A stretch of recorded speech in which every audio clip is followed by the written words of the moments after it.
Awesome. So thank you again, Chris, for joining us today. Really so thrilled to have you here. So I will do a brief intro of Chris, but you'll learn lots more about him as we go throughout the rest of our webinar today. So sportslogos.net, officially Chris Creamer's sportslogos.net, is a Canadian-based website devoted to the display and study of sports logos and their associated uses in media. Chris founded the site in 1997, if I'm correct. And is it true that you were only 14 at the time? 14, just a couple of weeks before my 15th birthday. Wow, Yeah, that's amazing. So finishing started as a hobby and then turned into... It was an excuse to learn how to build a web page. And that's all I wanted to do was, my dad downloaded this do-it-yourself internet package. I think he got it at 5 Points Mall. Oh. And he brought it home and set it up. And the first thing I had to do was, okay, how does this work? I need to figure out how to do my own thing with it. And after messing around and building a series of my own personal web pages, basically the 90s version of Facebook, because there was no social media, so you'd make your own page. And finally, I settled on a topic. I loved sports logos. I was doodling them a lot when I was a kid. And hey, let's just put them online and see what happens. It's crazy, eh? This is what happens. I know. Awesome. I love these stories. Okay. Well, thanks, Ange, for that introduction. My name's Scott. I'm just going to be asking some questions to Chris. So once again, thanks for joining us. So basically, you're known as the industry leader when it comes to sports logos, there with uniforms as well. What did you find was a turning point for you and the website that made you that popular and got you where you are today? Sure. Well, things happened really quickly, and I know maybe about 6-7 months after I started the webpage, I was featured on CTV News, which blew my mind. This was like 1998, and I didn't actually get to see it because it was aired in Calgary. And I remember scouring the internet trying to find a transcript of it, and I found this little transcript where I was able to see someone talk about me, and I couldn't imagine that I was just being mentioned on television at all. And from there, it went slowly. There was some down times, there was some up times. I remember around 2000, I thought about just shutting it all down. I didn't have time to do it. I was graduating high school, getting ready to go to college. And, I didn't have time for a hobby anymore. I had to get ready for my full-time job.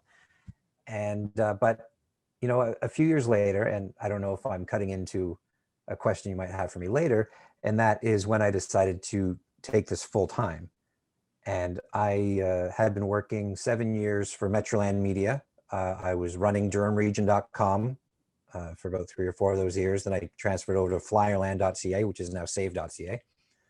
And I remember having this conversation with my wife. I looked at, there was an increase in revenue from the advertisements that we sell on the site. And I thought that was enough of a cushion that I could quit my full-time job and work on this full-time. This was summer of 2012, so 15 years into running the website. And there was a lot of risk associated with that, a lot of fear. What if I mess up? I can't go get another job again, maybe, who knows? Of course, a week after I made that really tough decision, we find out my wife is pregnant with our first. So when it rains, it pours, and okay, this is the wrong decision. What are we doing?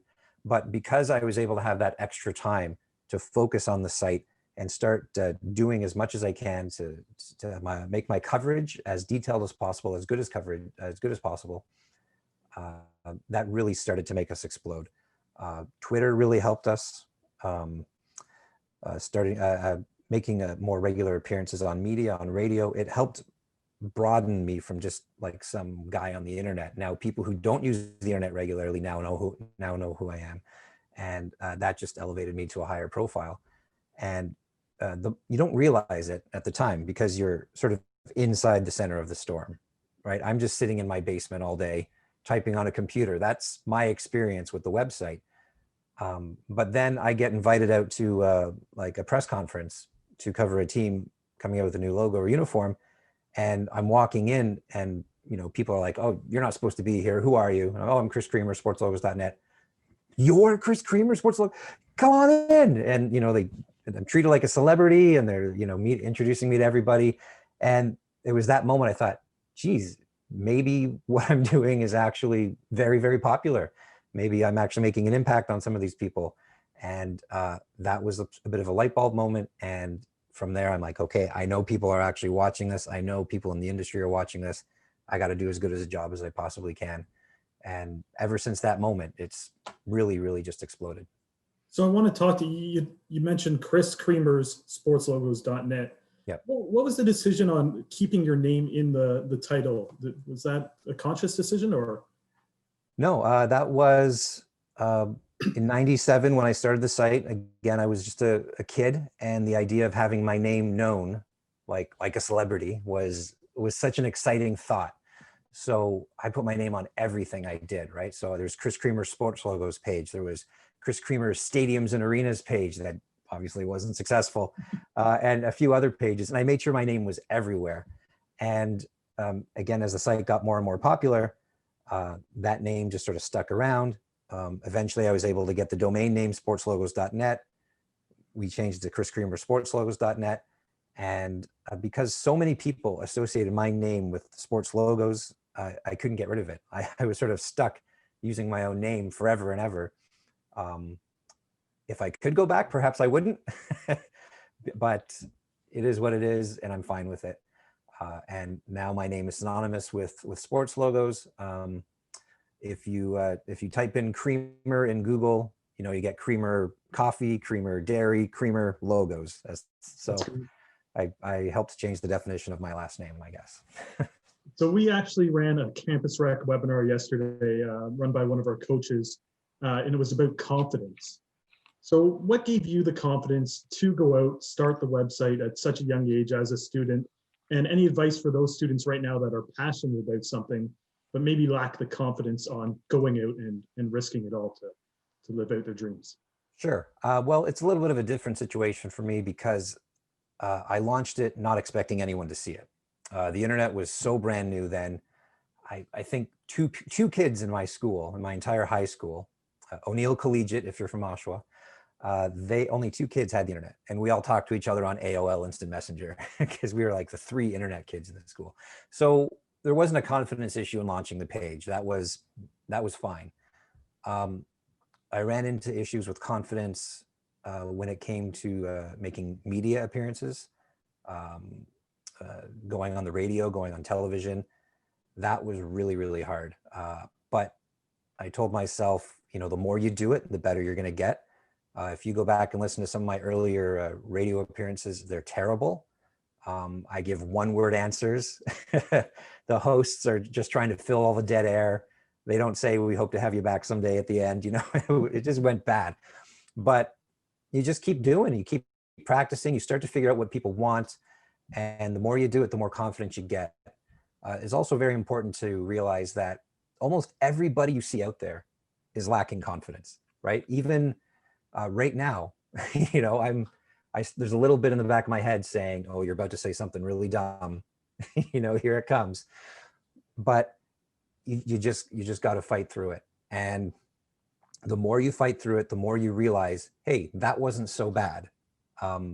And it still happens like this in the last month because my book is coming out. I've done a lot of radio and television and podcasts and such. And at the beginning of the month, that was hard. As the month went on, it got easier and easier and easier. And what I found was I started to enjoy it as the show starts.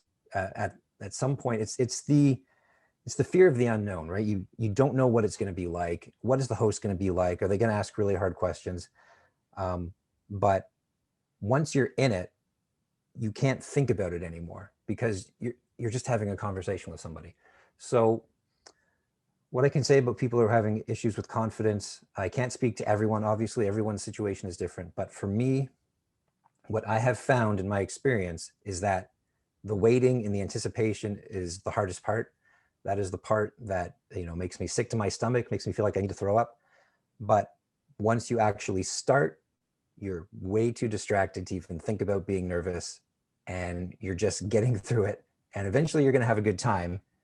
And when you're done, it's the greatest feeling in the world because not only is it over with, but you nailed it no matter what, unless you colossally failed, like to a historic degree, you hit it. So yeah, just try it, get into it, realize that the person you're talking to or whatever you're engaged in is also nervous as well and probably lacking some confidence too. And anyone watching or observing, they're not judging you as much as you think they are, or as you're judging yourself, I should say. Yeah, 100%. Everybody's human, right? And people Yeah. are going to make mistakes and things like that, and you just got to learn from it. You briefly touched about it with Ange, but you are a Durham College graduate. We're going to have Durham College students watching this webinar in class afterwards as well, and the Alumni Association. Just want to talk about your experience at Durham College. I know you posted recently you actually had a rejection letter. Yeah. At Durham College, I believe, but just talk about, no, you got it right there. So talk about your experience at Durham College, and even starting with the rejection letter, I guess, and then what got you to where you are today. So like many kids, as high school was winding down for me, I had no idea what I wanted to do. I felt pressured because I had really good grades. I was an honors student my whole life through school. I felt a lot of pressure to find a university program, but there was nothing in the university programs that really spoke to me. You know, I wanted to focus on, I wanted to be a journalist. I wanted to work on web pages. I wanted to be a developer or a graphic designer. And none of those were university programs. There was very sort of general computer programmer, you know, and I want to focus on one type of computer programming, specifically on the web.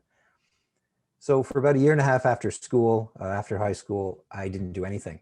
I sat around my house. I guess I worked on the web page. I played a lot of The Sims for a few years, a lot of wasted days doing that. Before, you know, I thought, okay, let's take a shot. Durham College is just up the street. And I wanted to get into, I love sports, obviously. I figured I couldn't do journalism because I was never very good at English in high school. So I guess I can't write, so I can't be a journalist. So my dad and I submitted an application for the sports administration program. Maybe I can work for a professional team, be some sort of consultant or whatever. Yep. And so we submitted, and, you know, here's the rejection letter I got. I still have it. What's the date on that? July 6, 2001. We're sorry, we cannot offer you a seat in the sports administration program. Of course, you know, 10 years later, I'm working for the NHL, but it's okay. You know, I don't hold it against Durham College. People make mistakes.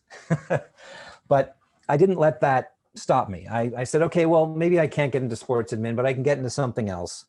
And what do I like? Let's think about your passions. And you like journalism? Okay, you can't do that because you don't have good English marks. But you like building web pages. You're clearly good at it. You've been doing it for, at this point, 5 years. You know, you already know you can do it. Just get the piece of paper and then get a job. So I went into it. It was fall of 2002. I started at Durham College in the web development program, which I don't think exists anymore. I think it's now multimedia design or whatever. And I did it for 2 years, and I had a great experience there. You know, made a lot of friends. I was kind of surprised what the college experience was like. It's not like it is on television, but I still had a good time. Had a great relationship with my professors, and then I got into the internship program, which is a whole other story. And I don't know if you want me to touch on that now or later. Yeah, well, you mentioned you worked at Metroland. A lot of great people there. Sure. Sean Kelly was probably there at the time. Yeah. Was that part of the internship program? Is that? No. So my internship program, this is another confidence story. So my dream job going into Durham College would have been, you know, getting a job with a professional sports team, like a major league sports team, however way I can. If I got to go in as a web developer, I'll work for their website, whatever. So dream job for me, let's work for bluejays.com. Let's work for mapleleafs.com, raptors.com, something like that. So again, lacking confidence. Oh, that'll never happen. You're crazy. But at the end of my 2 years, I submitted an internship application for a major sports team's website. I'm going to leave it at that. And I thought, well, there's no way I'm getting this. But somehow I did. I don't know if it was because they recognized my name from the website, or maybe I just did a good job in the application. But I got in, and internships weren't paid then. I don't know if they are now, but I would have to take the train every day from Oshawa to downtown Toronto every single morning at 6 a.m., work for 8 hours, take the train all the way back. And then I'd work my part-time job as a produce clerk at A&P. So I was working all day, every day, not getting paid for most of the day. So after a month of that, which was just an absolutely amazing experience and taught me so much and really built up my confidence, and getting the chance to like interview players and going to media things, and just incredible. The month ended. I said, well, my internship's up. They said, Chris, we'd love to have you on full time. And me, being a bit of a jokester, said, oh, well, you're going to have to up my pay a little bit. Haha. And nobody in the room laughed. And my boss there told me that if I wanted to make it with that organization, I had to, he used an expletive, but essentially work for nothing. And he showed me a stack of resumes. He's like, all these people are waiting to take your job. Are you going to let them take them? And me, being a bit of a smartass, do they know they're not getting paid? So eventually we came to a deal.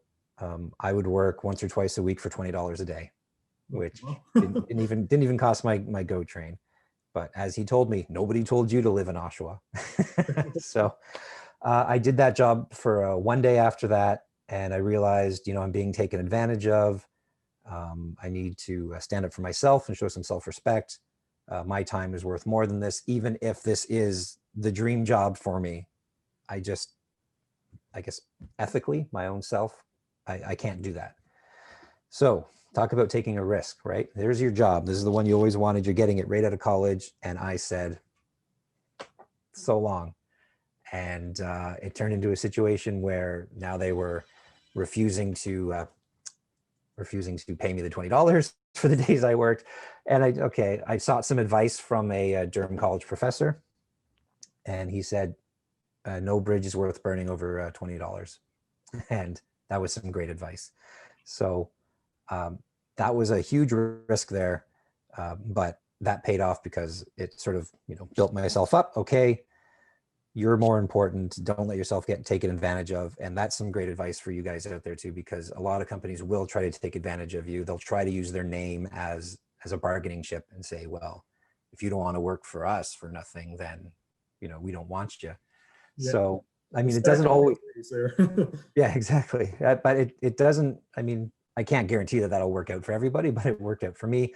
And it really helped me feel better about myself, which is when I then took the job working for Metroland.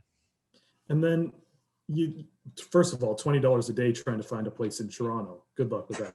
Right? So yeah, exactly. Living in Oshawa might be a little cheaper than that. But just how influential was basically social media towards your website and your career, with Twitter, things being released on that, and getting the social media buzz about logos and getting your name out there? Just how did you seize the opportunity when social media started growing? And just to remind anybody, if they do have questions as well, they can put them in the Q&A down below.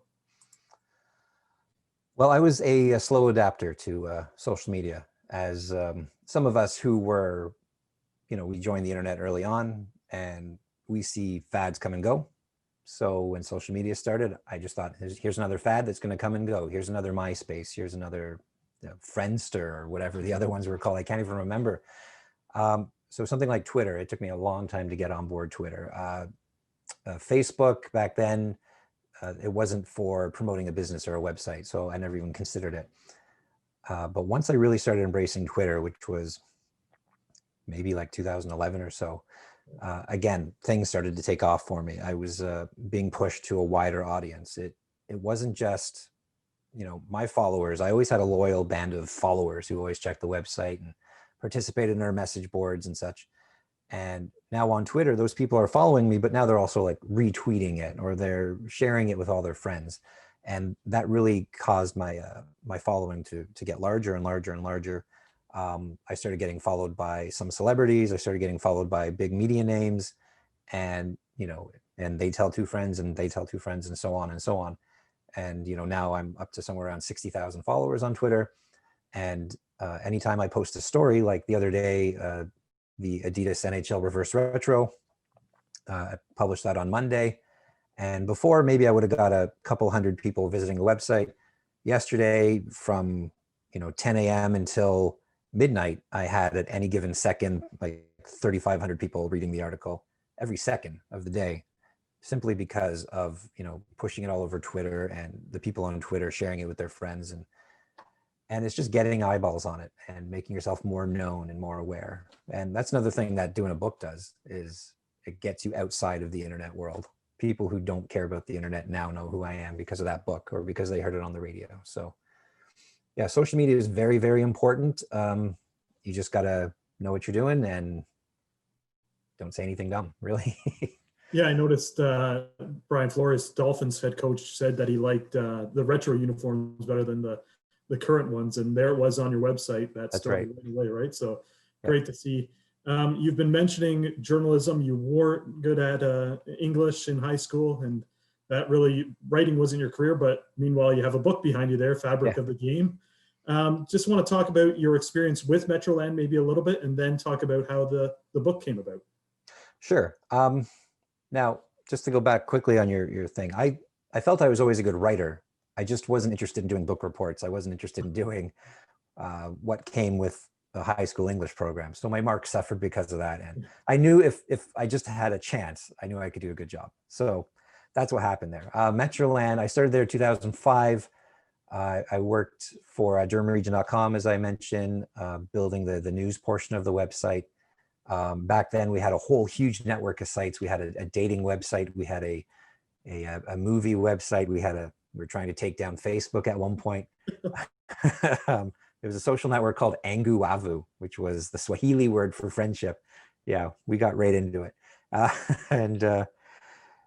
So that was good. That was good to form some relationships, get to know what it's like working in an actual office environment instead of just being down in my basement like I was doing before, and interacting with bosses and that whole dynamic. And after a few years of that, I mostly did PHP, which was my preferred coding language of choice, and MySQL. At one point I was asked, hey, do you want to move to the newsroom? Which was cool because, again, to be a journalist and to work alongside guys like Brian McNair and Sean Cayley and Brad Kelly and all the guys that I grew up reading in the sports paper. I was now working beside them. But again, it wasn't the right fit for me. And they wanted me to code in a language I wasn't familiar with. They wanted me to use .NET for anyone in web development out there, and I just couldn't do it. So after 3 months, again, this is not the right fit for me. I can't keep doing this. I sought another opportunity within Metroland and moved to a building in Ajax there, working on a new project called Flyerland.ca, which was a flyer website. So basically, here's all the sales at the grocery store this week. So we built that up. We built different channels. Every single city in Canada had their own version of Flyerland.ca. We expanded it to the United States, called zip2save.com. And again, every single city in the USA had it, every zip code. We did English, French, Spanish, and that was my experience at Metroland. And then after 3 years there, I decided to take the risk doing the full-time job. Again, because the fit wasn't quite right for me. And by that point, I was the old man on the staff at 29 years old, but I'd been there for 8 years with a bunch of, 21, 22-year-olds out there. And I was the grandpa, and it wasn't a good fit anymore. But fortunately, I had a backup plan. So. All right, we're going to talk about your book in 1 second, but we just had a question. How do you keep up with all the announcements or changes by teams with logos? Do you do everything yourself?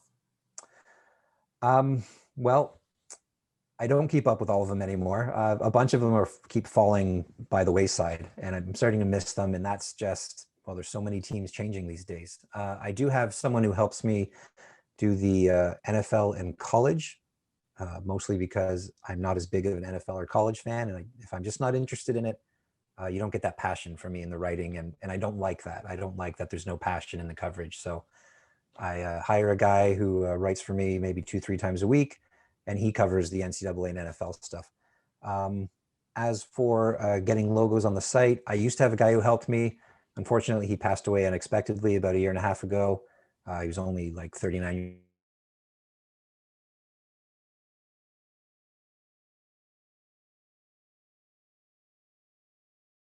Give me a hand, can you give me a hand? And you feel bad about it, like basically asking for help for someone, and then finding out that happened. But because of that, things are starting to pile up a bit. It's getting harder to keep on top of things, and with the book and a million uniforms and logos coming out all the time, I'm starting to miss some things. So I'm being a little bit more selective. If it's a major league team, like the reverse retro the other day, or the NBA's City Edition uniforms that keep coming out, I make sure I have to cover that. That's most importantly. If it's a slow news day, maybe I'll tackle a minor league team. But yeah, basically what I need is a bigger staff. So any interns, people still working for free? I don't know. But so to answer your question, how do I keep up with all of it? I just have to be selective and focus on the things that I know more people want to read about, and with a bit of a focus on the US audience, because that's where the percentage of people are. And every now and then I try to make sure I cover my Canadians and maybe do an OHL team, or like I did the Toronto Argos the other day. So yeah. Yeah, with the return of the boat, that was great. I was going to ask you, I didn't see Formula One on the website, but I guess that's not coming soon based on that last answer. Yeah, again, I would absolutely, I want to have everything on there. There's only so many hours in the day, and now that I have 2 kids, and we're doing homeschool with them because of the pandemic. So all day I have 2 kids at home needing attention. My wife helps, obviously she does most of it, but they still want to see daddy now and then, and so I can't do the 16 hours a day working on the website like I used to anymore. I got to be a bit of a family man, and what comes with being in your late 30s, I've learned, is that you do get tired a lot easier than you used to. So now I'm 9 to 5, and that's about it. Well, thanks for spending the time with us today for this hour. So we really appreciate that. And I imagine art class for your kids is drawing logos right now. Yeah, my son is crazy with the logos. Every day he'll come up to me and say, "Look, I made this whole new league," and he always comes, here's the Seattle Seals. He wants the Kraken to be called the Seals, so he keeps drawing Seals logos. And he's just like me. I was exactly like that when I was a kid. And when you see that, you think, okay, maybe it's a natural thing, right? Like maybe this is just the way we are. So before we get into some opinions on logos, I do want you to talk about your book back there, Fabric of the Game. Sure. What is it all about, and where can people purchase it? It is the story of the NHL's names, logos, and uniforms. So what we do is we do a deep dive into every single franchise in NHL history. The Montreal Wanderers, they played a week back in 1917. They're in here. We made sure the Seattle Kraken, that's another story, getting the Seattle Kraken in the book, because they just came out like 3 months ago, but we got them in there. But every single team, no matter how few games they played or however many games they played, they get their own dedicated chapter where it explores an in-depth the origin behind their team name. I used to always read stories, well, the Vancouver Canucks got their name because that was the name of their minor league team, period. And that would be the end of the story. And I'd be like, no, what? That can't be the end of the story. I want to know how that minor league team got the logo. I want to know what the word Canuck even means. Why is there a Johnny Canuck, a guy skating on the, give me more details. And that book just didn't exist, and articles about it didn't exist. You go to NHL.com and they would give 1 paragraph for every team. I said, this isn't good enough. I want to get the actual stories. I want to talk to the people who made the decisions and find out what went on. Were they thinking of any other names? Were there any concerns from them? So, and that's just the names portion. We do the exact same things for the logos. We do the same things for the colors, for the uniforms. And in some of these cases, we talk to the designers. Like we talked to the guy who designed the Anaheim Ducks rebrand when they went from Mighty Ducks to Ducks. And he showed us all of the original sketches. He showed us the napkin he sketched the logo out on, all the rejected concepts and the different directions they're thinking of going in. And we included all those pictures in the book as well. So Every single team, very, very deep dives into it. There's 150 photos and illustrations in there, some things that I had never seen before that we discovered at the Hockey Hall of Fame. And fortunately, they allowed us to use some of those photos in the book as well.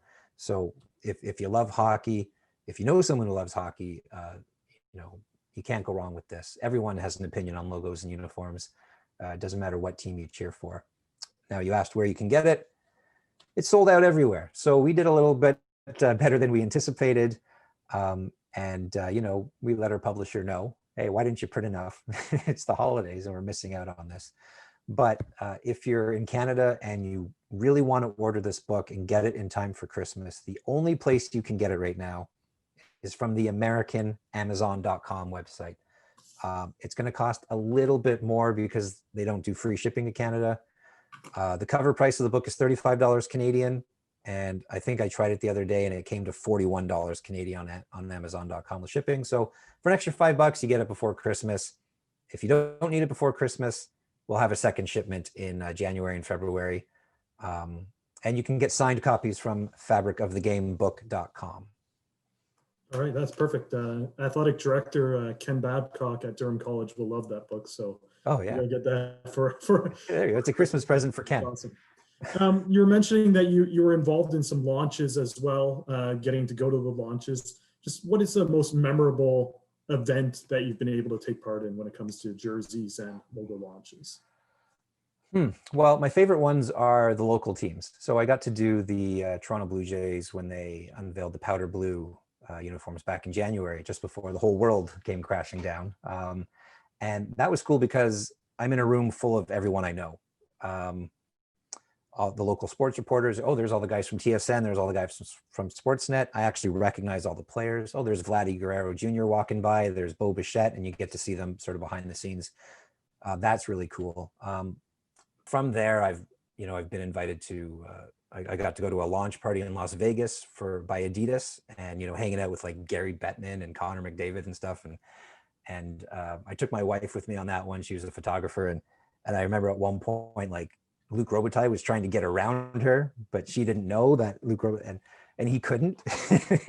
And I was thinking, oh wow, my wife can stop Luc Robitaille on a breakaway. This is awesome. And going to a party in Washington for Major League Baseball when they announced a deal with Under Armour that eventually fizzled out. And just every now and then you have these moments of self-reflection where you're sitting there and like, oh, there's Cal Ripken Jr. and Jack Morris and me.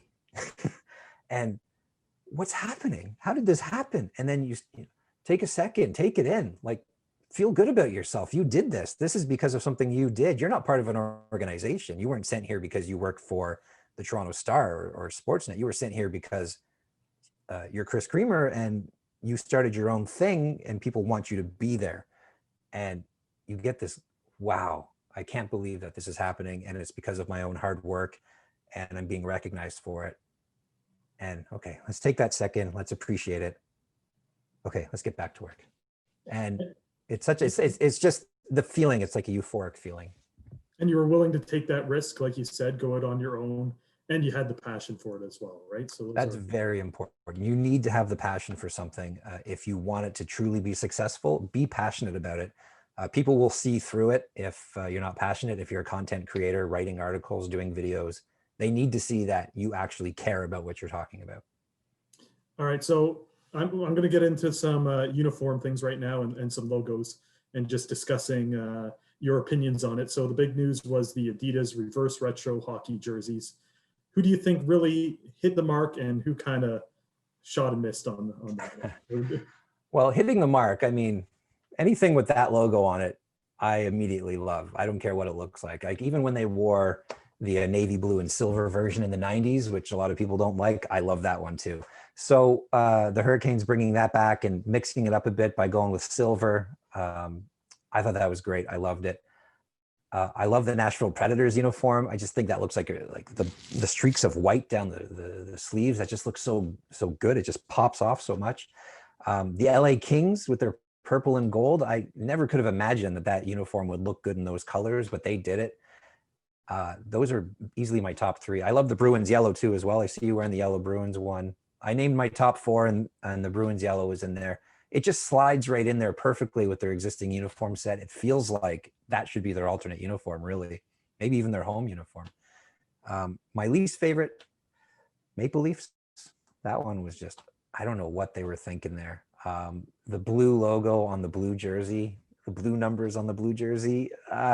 Why? There are so many whys there. I mean, if they just took the proper logo from that era, slapped it on the front of the chest, put it a proper size, made it gray to fit with the theme, the uniform would have been amazing. Everyone would have loved it, but I guess they had to step in their own way and and mess it up for themselves. And then there's the Red Wings, which was just, again, like, why? These two traditional teams with such a great history of iconic looks, and they just both, yeah.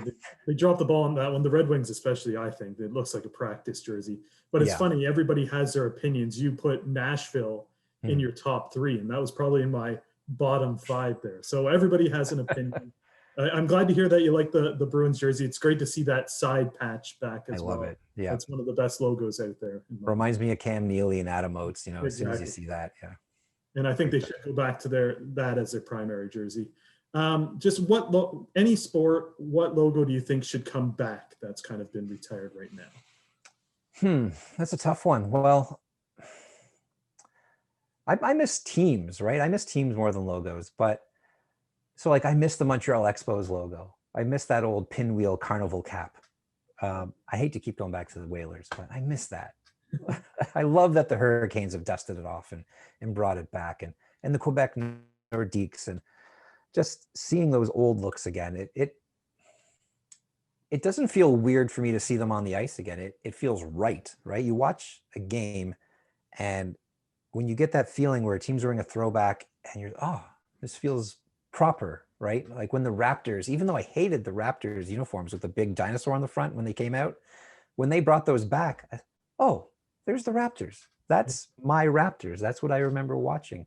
That's Damon Stoudemire and the terrible teams of the early 90s right there. And you get all those feelings back again of when you fell in love with that team and fell in love with that sport and formed that important relationship. And that's what a throwback uniform can do. And that's why we miss these throwback logos and uniforms so much. Just the overall theme of the old uniforms too, just like how much brighter they were and vivid, and how they stood out from the rest of the field. You watched the game, you knew exactly who the team was, because, even though the San Diego Padres were wearing ugly brown and gold, you knew exactly who they were because nobody else was wearing brown and gold. So these teams, they're forging their own identities. If ugly is your identity, right? Just own it and make it yours. Well, and I think a perfect example of that is the Buffalo Sabres going back to the royal blue and gold rather than the navy blue, right? So bringing back those old colors is a big deal, and a big deal in the city as well. You have the Whalers logo back there. For those who don't know, there's an H in there as well, hidden. So just what hidden messages and logos do you know of that some people might not know? What's your favorite, basically? Wow. Whalers again. I got to stop talking about the Whalers, but they keep... Whalers aside, finding these hidden elements in logos, by the way, is what got me into logos when I was a little kid. And I'll give you two examples here, again, aside from the Whalers.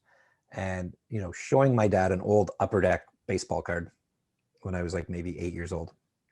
And like, look at the logo. It's the Milwaukee Brewers. It's just a baseball glove.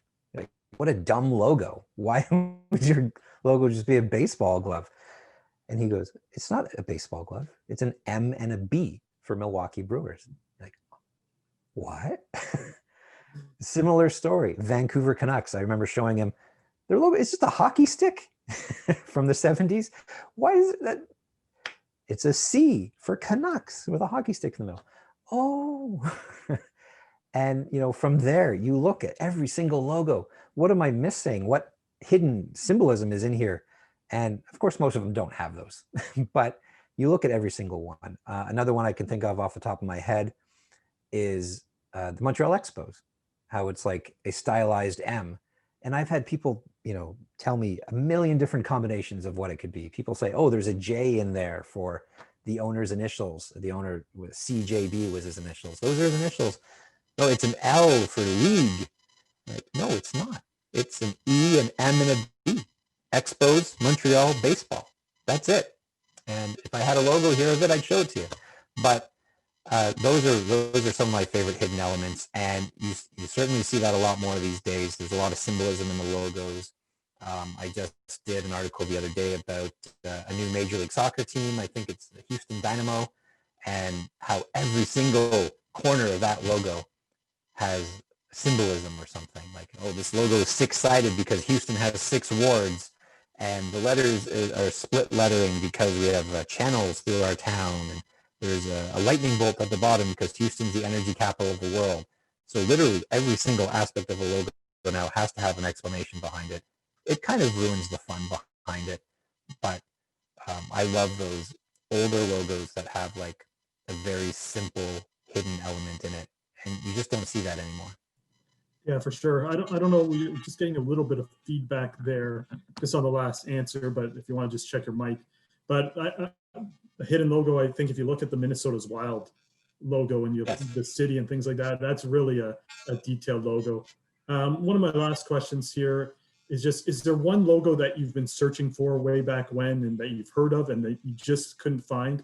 And how many jerseys would you have? Like, do you have a big jersey collection, or is that something? To answer that question first, yes, I have, I think, about 150, and which is great because I can just swap out the one behind me. I keep the sports logos one up there for advertising purposes, but I can just swap that out with whatever I'm filming or recording that day.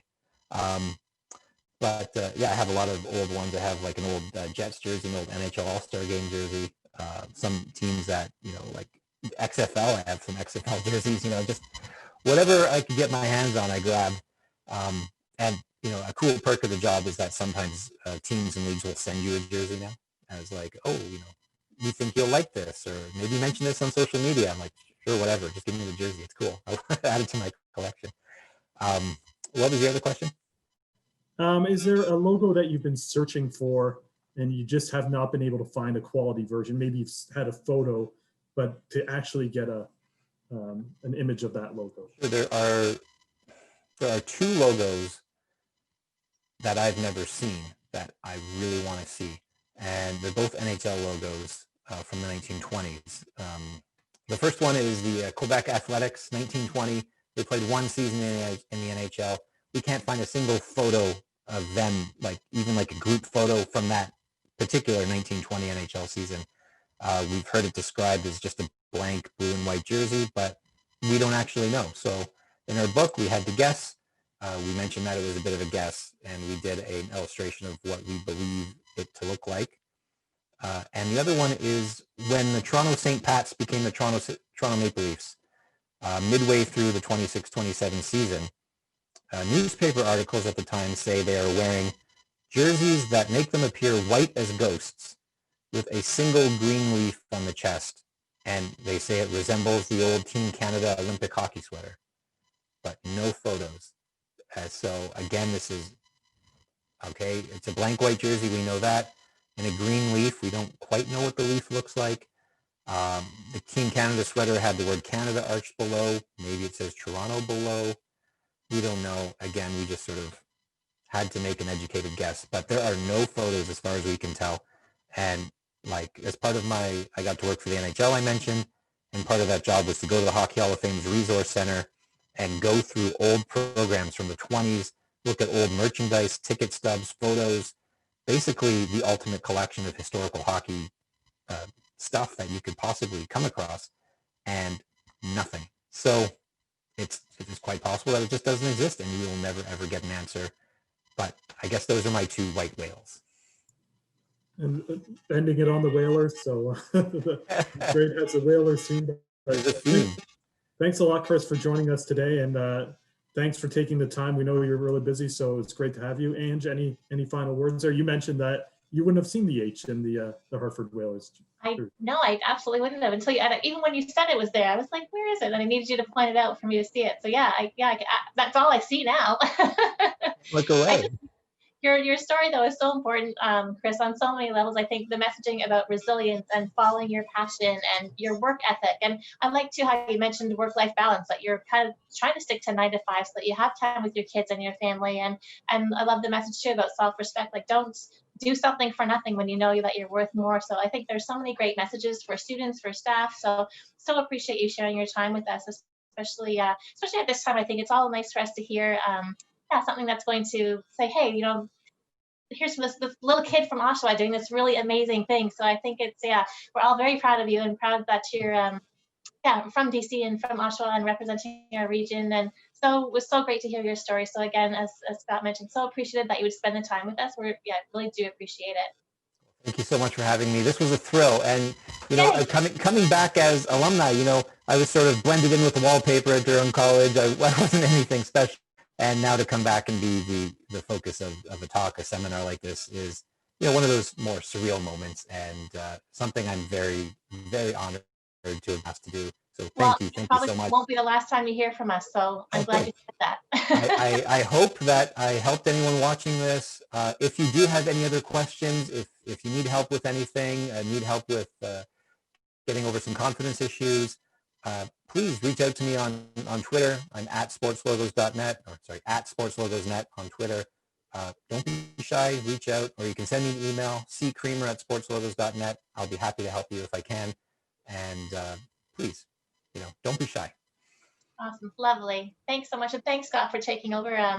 The webinars sometimes are my thing, but as I said, I could not have done it justice as you did. So I appreciate you too, Scott. Thanks so much.